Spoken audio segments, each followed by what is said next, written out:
8 में आज हम देखते हैं इंट्रोगेटिव।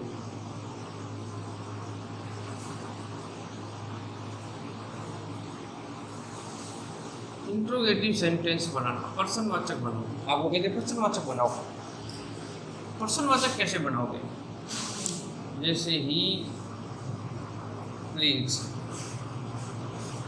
इसका प्रश्नवाचक बनाओ। ये कहेगा, मान लो नकारात्मक नहीं कह रहा, प्रश्नवाचक कह रहा हूँ। प्रश्नवाचक में आगे आएगी आपकी हमेशा हेल्पिंग वर्ब, ठीक है ना,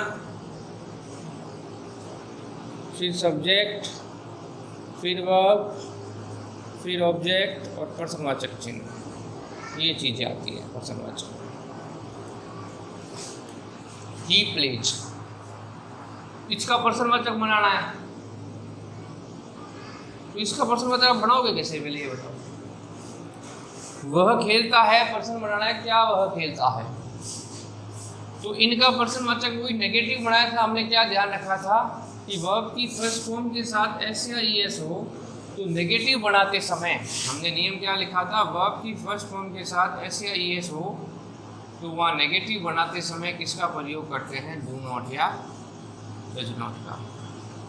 तो अगर इसका हम पर्सन बनाएंगे ना तो वही नियम इसमें लागू होना है। डू या डज कहाँ आ जाएगा? आगे आ जाएगा।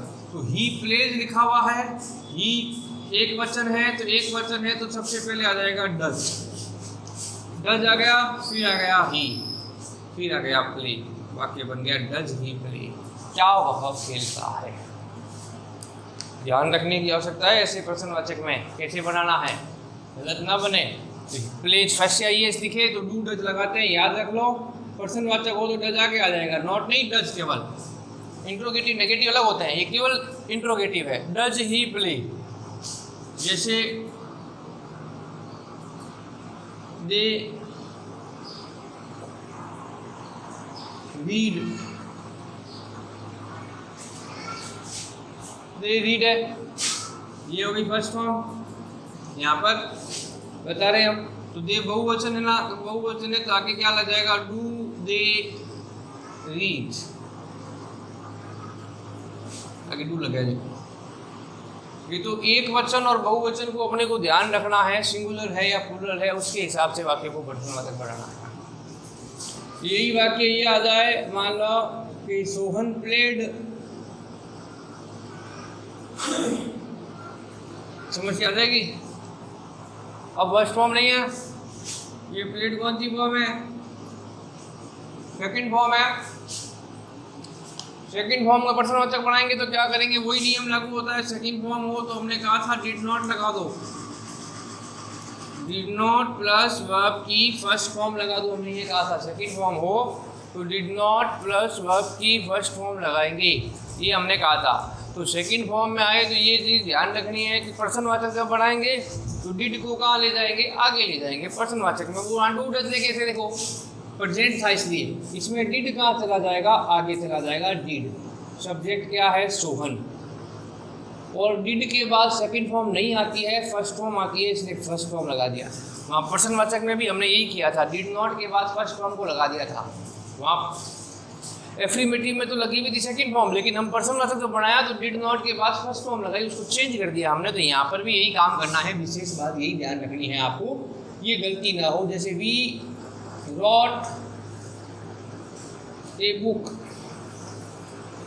हमने एक किताब लिखी। तो हमने एक किताब लिखी तो आप कहोगे यहाँ पर क्रिया को गौर करो, क्रिया क्या आ रही है? क्रिया आ रही है वर्ब की सेकंड फॉर्म। तो सेकंड फॉर्म आ रही है तो प्रश्नवाचक नेगेटिव बनाना हो तो डिड नॉट का प्रयोग करते हैं, प्रश्नवाचक बनाना हो तो डिड को आगे ले जाते हैं, चाहे सब्जेक्ट सिंगुलर हो चाहे सब्जेक्ट प्लूरल हो। डिड, फिर आ गया वी। अब जो रॉट है, हमें ये सेकंड फॉर्म डिड के बाद रखनी नहीं है, तो फर्स्ट फॉर्म लाओ, क्या आ जाएगी? Write a book. ये बन गया did we write a book. इसमें हमने डिड लगा दिया, देखो इसमें भी डिड लगा दिया। डिड के बाद ध्यान यही रखना है, ये प्ले फर्स्ट फॉर्म लिया है।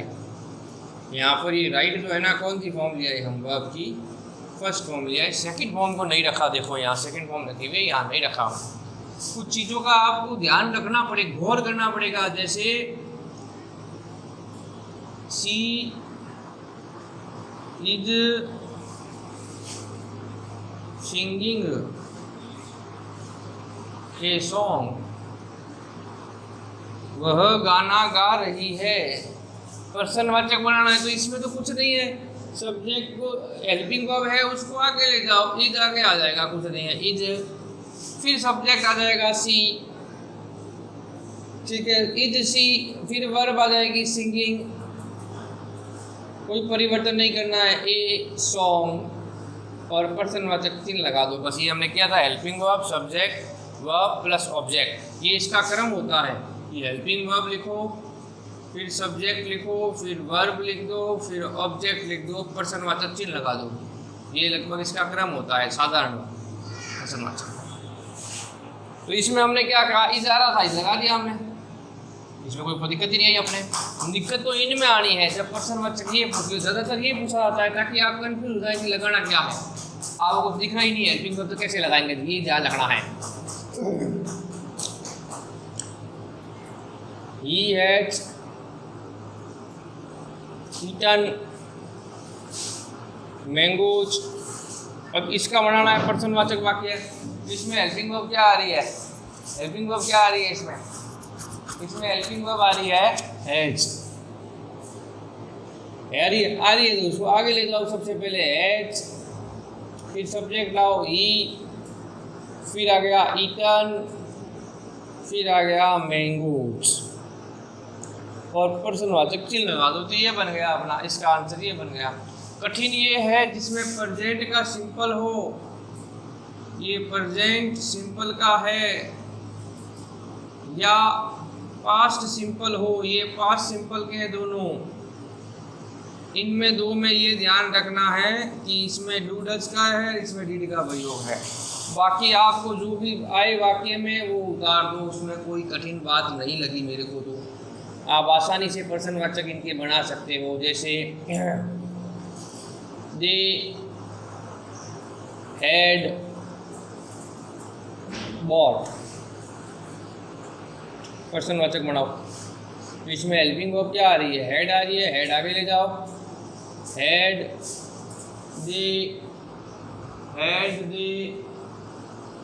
Bot, had they bought, head लगा दिया, आगे दे आ गया सब्जेक्ट, तो इसमें वही नियम, हेल्पिंग वर्ब आई, सब्जेक्ट आया, वर्ब आई, फिर ऑब्जेक्ट है तो ऑब्जेक्ट लगा दो, नहीं है तो छोड़ दो, ऑब्जेक्ट हो तो लगा दो, बस ये पर्सनवाचक चिन्ह लगा दो इसके अंदर।